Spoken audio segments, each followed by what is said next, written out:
Hello and welcome to The Gallery, A Woman's Perspective. I am Siju Alabi. On the program this week, the focus is on mentorship. Oftentimes, mentorship and coaching get mumble-jumbled.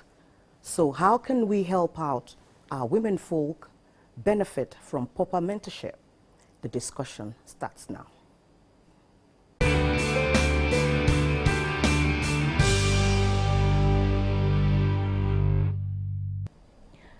Coaching and mentoring are considered as learning processes.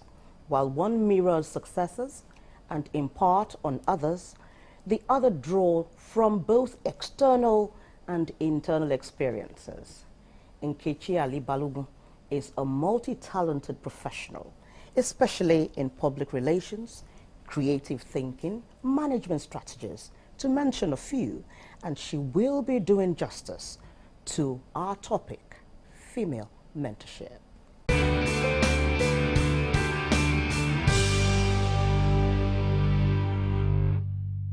Thank you for honoring our invitation. You're welcome to The Gallery, A Woman's Perspective, Nkechi. Now, let's begin with some form of clarification. What is mentoring and what is life coaching? I'll tell you why I asked that. I stumbled on some information recently, and it says that the life coaching industry has become a multi-billion-dollar industry with entrants in their numbers. Now, what is the difference? Thank you very much, Siju. I'm glad to be here. Well, like you said, modern day communication has defined a lot of things.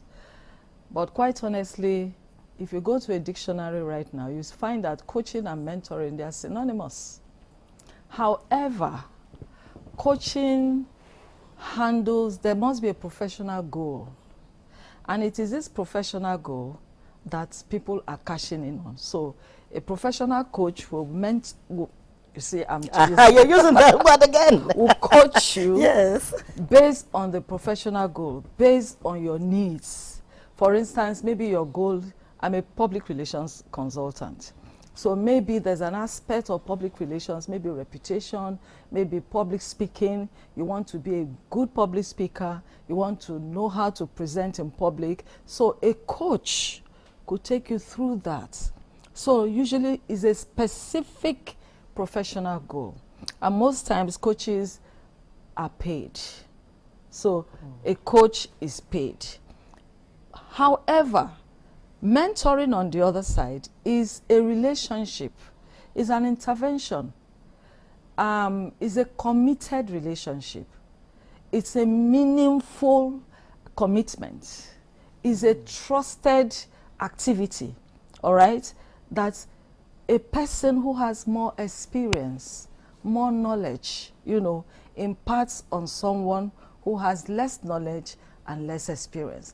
And it could be holistic. It could be all-inclusive. It could be about anything. But usually, one person has more experience and more knowledge, and it dovetails to somebody who doesn't have. All right? Like I said, most times mentoring, they are not paid. In fact, 99.9% of the time, you are not paid to mentor. So that's the big difference between mentorship and coaching. But learning takes place in both. It's a relationship. In both of them, there is a relationship. There is a protege. I like using the word protege. rather than mentee. Rather than mentee. So there must be a protege, and there must be a mentor. So, but like I said, in both cases, learning is taking place. Awesome. That is so important to know, because there is one distinctive thing that you mentioned just now, and that is that mentors do not get paid. It is a commitment. It is you putting everything in this person. Yeah, a powerful intervention. Absolutely. Yeah. But a life coach, of course, a life coach. We'll get some stipends. Oh yeah. Not stipends. I wanted to, you know, because they will come and say, no, we don't get paid a lot and all that. But that's why I use that term, stipend, so that we'll just cover it up. And well, great. Let's move on a little. And when you say today our discussion is really on mentorship. Now, are there skills, you know, that one must possess to be a mentor, or how many years of experience, or that you've been in a particular area for you to be able to mentor? Is there anything like that? Of course, there are skills. There are skills. Like I said, you must have experience. You must have knowledge. The question is now, whose knowledge, whose experience? But your experiences and knowledge must be such that people have recognized, all right? But if you talk about skills, yes, there are skills. For me personally, I think the greatest skill for a mentor is that you are a giver. If you are not a giver, because you want to give your knowledge, you want to give your experiences, you want to give it's an impartation of some sort, all right? And so it's a life of a giver. If you are not a giver, you cannot mentor. If you don't have the skills to listen, you can't mentor, because you must be able to listen. You must be the kind of person that can encourage. You must be the kind of person that can trust people, can see people's shortcomings and want to do more, and want to impart on them, empower them, improve their lives, make them better people, provide them platforms, provide them skills that will enable them have a better life, all right? And you must be able to build trust. You must be that kind of person that is free. You want to give what you have freely, and you are able to disclose. Because in mentoring, a lot of disclosures come in.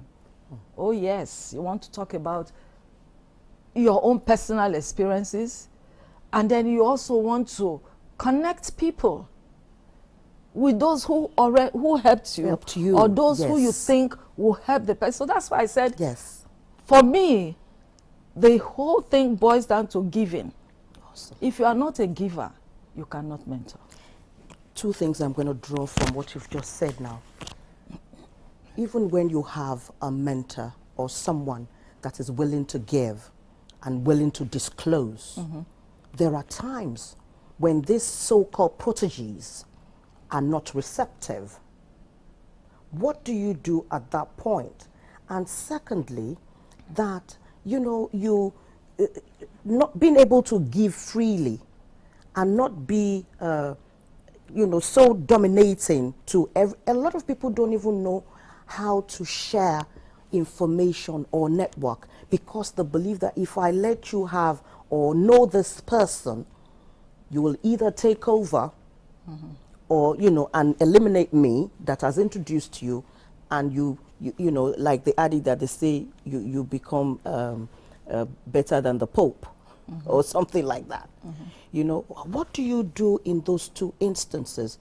Okay. I personally think that a mentor must, first of all, recognize the fact that you are not lording things over the protege. Because the protege is coming with some skills, is coming with some ideas. I mean, has some experiences, no matter how small. By the way, it's not just an older person that can be a mentor. Absolutely. We can have what we call reverse mentoring. Yes. I have a lot of young people who mentor me in certain areas. And again, that is another skill. You must be humble enough to accept mentorship, okay? But having said that, let's go back to what we're talking about.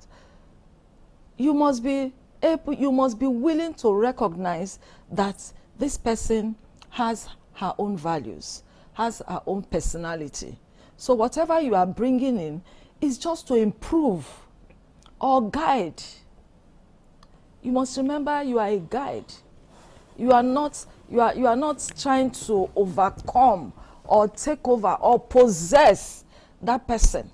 All you're doing is to guide that person step by step, all right?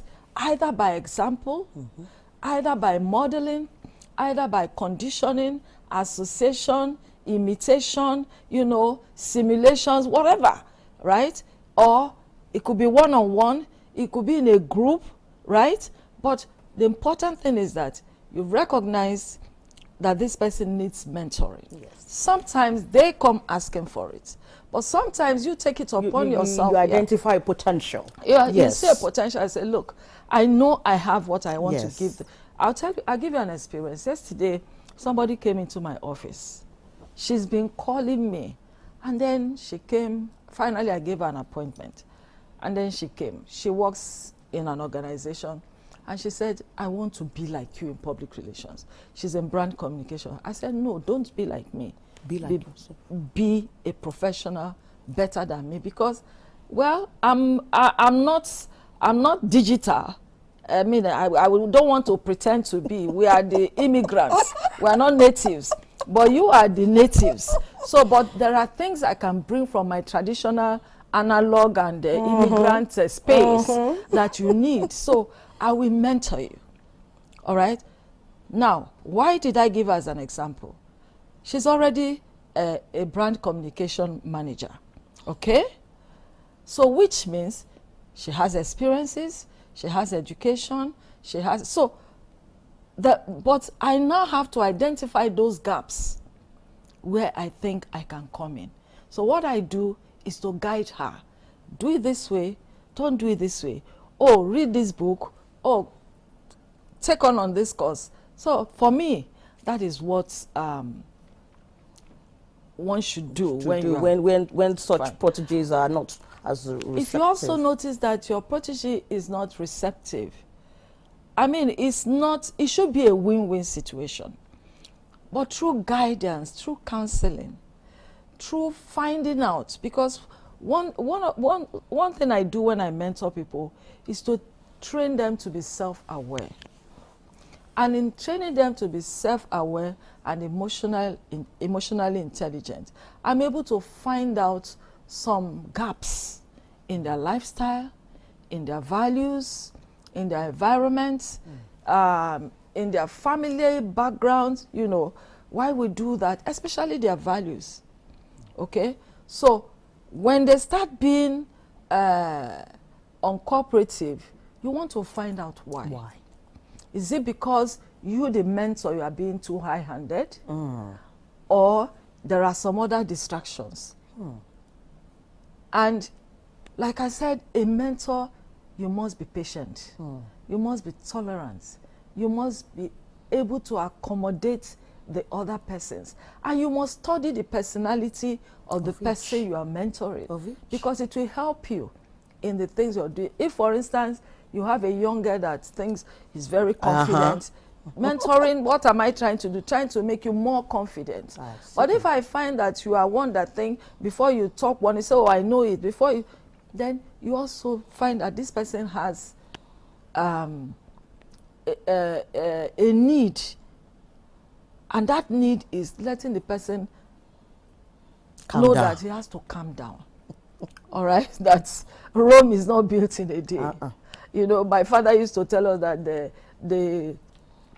the achievements that great men, that what the great men achieved was not done overnight. All right? This was not done overnight. So you want to calm that person down through whatever, and you also want to know what speaks to that person. Okay. Some people you can mentor through the scriptures. Some you can mentor in a professional manner. In whichever way you would have been able to understand the personality of that person, the language of that person, and what could get to that person faster. Yeah, that adage, that mention of Rome that you've just made now made me remember the adage I wanted to use, which was that you do not become holier than the Pope. No, you can never. Yes. Well, even though that can be controversial. Coming up, what are the best practices of mentoring? Be right back.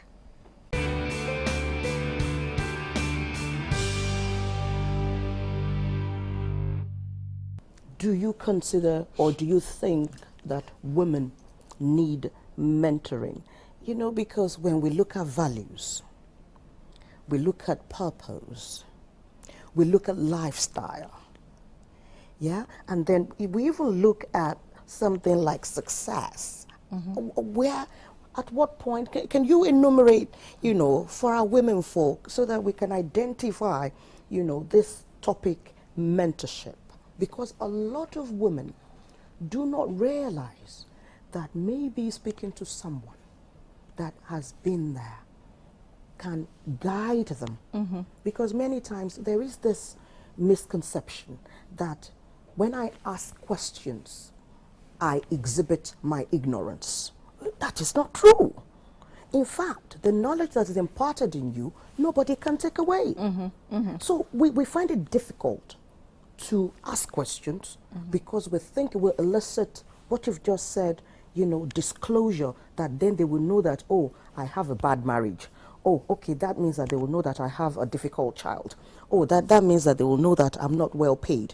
Oh, that means that they will think that, you know, and it goes on and it goes on. But, you know, as an average Nigerian, we like to conceal and keep information. So at what point do women or any woman would need some mentoring?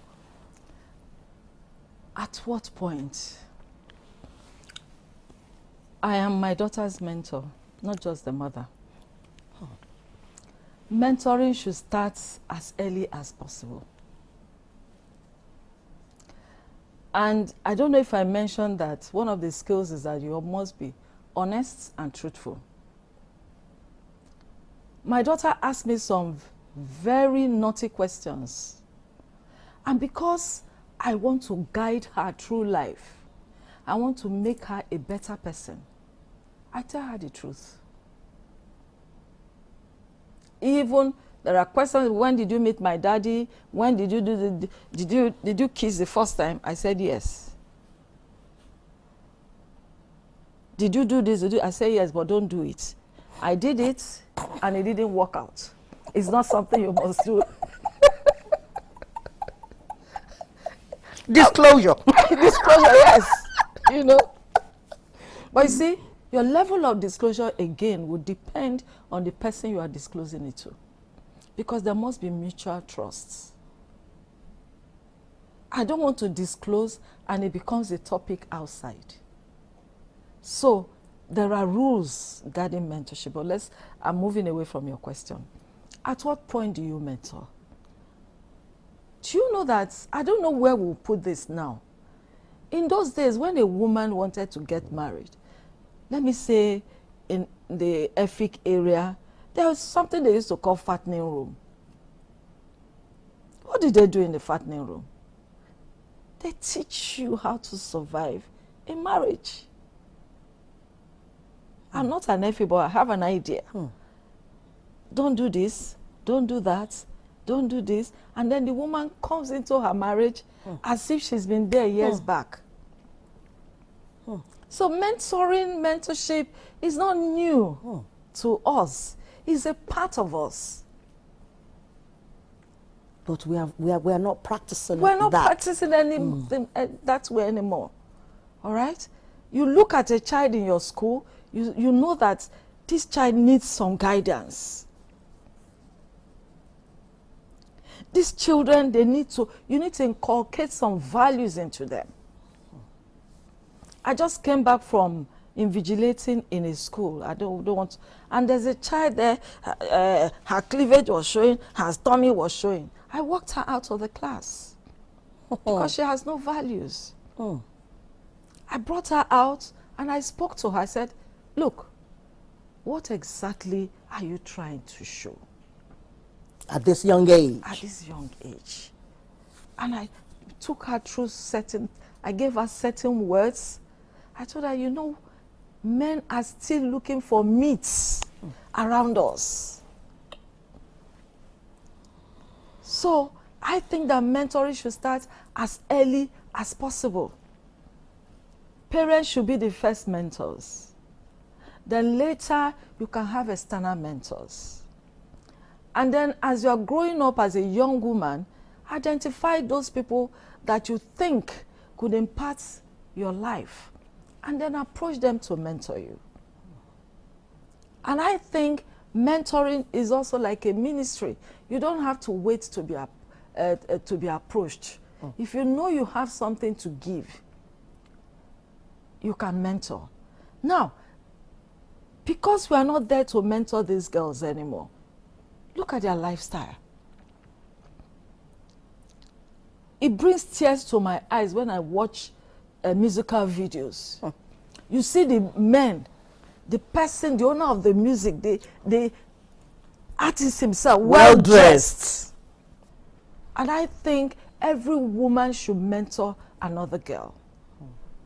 Okay. It's a responsibility for that each we and must every, all take yes, on. It is. Even if they and are if not you see a well-mentored girl, they do better in offices. They are well comported. They are well behaved. All right, and they hold up their head. They are the ones that break the ceiling. Oh yes, they are the ones that they shatter. They shatter the glass. They shatter the glass. All right, they shatter the glass, and because they don't need people to validate them, they already have their own validation. They have what they know where they are going, how they want to get there, and when. So that's the beauty of mentorship, helping a child get enough confidence so that it can go through life unchallenged. Okay. Not with fear. Not with fear. Okay. Now, we round up quickly now. Is it true that all mentorship or mentoring ends with a sense of satisfaction? Oh yes, of course. It should end with satisfaction, because at the end of the day, you are bringing out the beauty, you are bringing out the potentials, you are bringing out the skills, you are bringing out the best in that person. And it's like you planted a flower and a seed, and it blooms, all right? And by the time it blooms and the flower comes out beautiful and healthy, it gives you joy. That is mentoring for you. Everything you're doing in mentoring, you are planting a seed. So it's your joy. Your reward is in seeing this person come out and being successful in life. And even do better than you. Being successful in life and achieving purpose. Awesome. Because again, in mentoring, you must be able to let them know that success may not mean achieving purpose. Wow.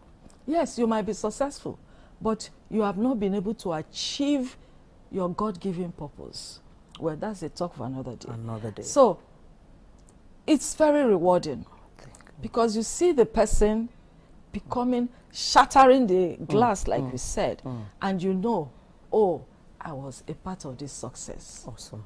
It's been a fantastic conversation. Thank you. I needed to give clarity to mentorship and life coaching because, you know, like you said, it is to have a spirit of giving and you must follow through and not just play lip service to many of these things. It's been a pleasure having you come on the show, Mrs. Nkechi Ali-Balogun. We thank you so much. We hope I have another topic for you to treat and I'll let you know. So that's where we're going to leave it for this week. Thank you so much. Thank you very much. I'm glad to be here and I hope you are mentoring. Oh, absolutely. More to come in a moment.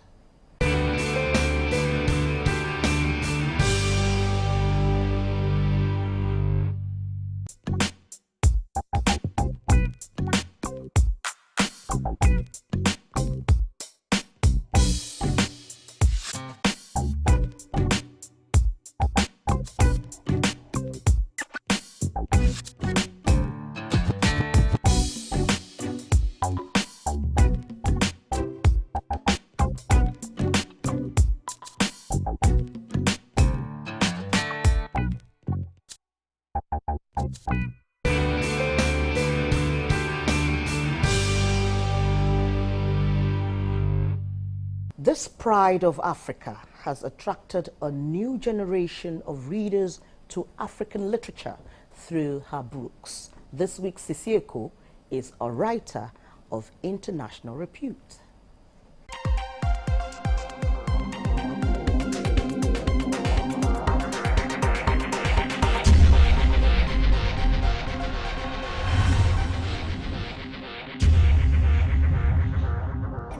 Chimamanda Ngozi Adichie is a Nigerian writer whose works range from novels to short stories to non-fiction. She was described in the Times literary supplement as the most prominent of a procession of critically acclaimed young Anglophone authors, which is succeeding in attracting a new generation of readers to African literature, particularly in her second home, the United States. In 2008, she was awarded a MacArthur Genius Grant. Ngozi Adichie's original and initial inspiration came from Chinua Achebe after reading his 1959 novel, Things Fall Apart, at the age of 10. Adichie was inspired by seeing her own life represented in the pages.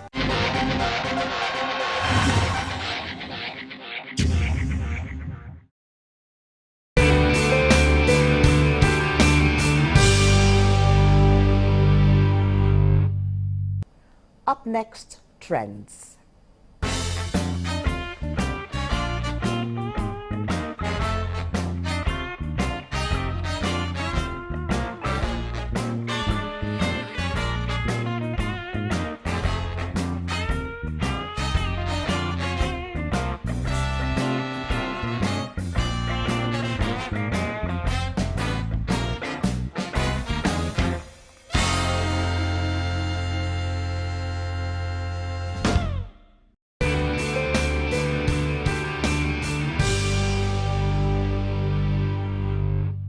Many thanks for being part of the program this week, and our special appreciation to our guest, Nkechi Ali-Balogun, for coming on the program.